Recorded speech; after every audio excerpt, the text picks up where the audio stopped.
Remember, this was what we were up to. We were taking a look at Charles Krauthammer's piece, trying to figure out what his conclusions, summarize his points. We're on our way to seeing, do the political pundits, do the commentators have a good way of evaluating arguments? Because if they do, that's something that we should be adopting in our course and in our thinking. So you've taken a look at that. Now let me share with you my analysis, my thoughts on the Krauthammer position. Well, the first thing let's take a look at, you saw my conclusion last time was that Bush won the debate, and we know that Krauthammer is taking the opposite side, the opposite position. So it looks like I think the conclusion is that Dukakis won the debate. Now the question is, looking at what he has to say, what does he say that supports that claim? Well, Bush was not an appealing candidate. He whined.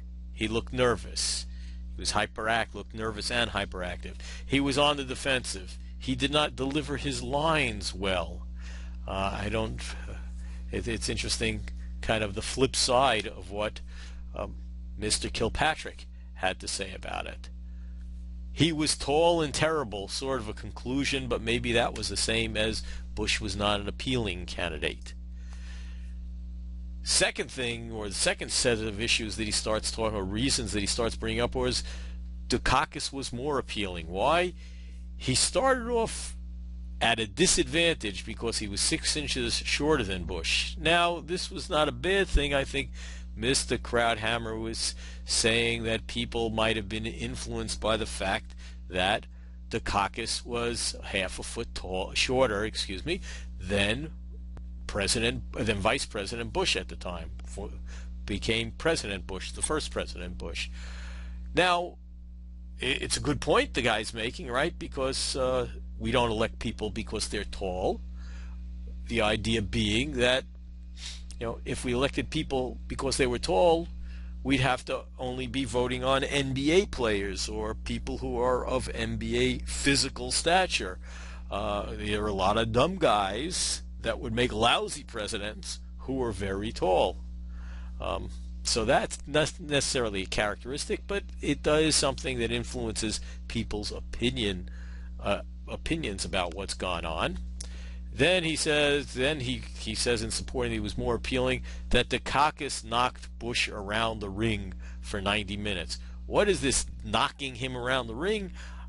I guess the way I understand it is that what Charles Krauthammer is telling us is he thought that on the points that were being made, Dukakis was making good points and Bush was unable to respond to the points that Dukakis is making.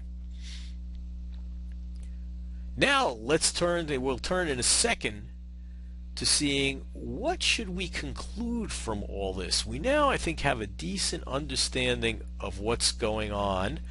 And remember, what we've done so far here, we've gotten a summary of sort of Charles Krauthammer's argument for the conclusion that he thinks one of the guys was a winner. So notice one thing that we've been doing, we've been reconstructing arguments, the argument that Kilpatrick made and the argument that Krauthammer made. And some of you guys have probably been sitting in your seat saying, how can you say this stuff? It's all wrong.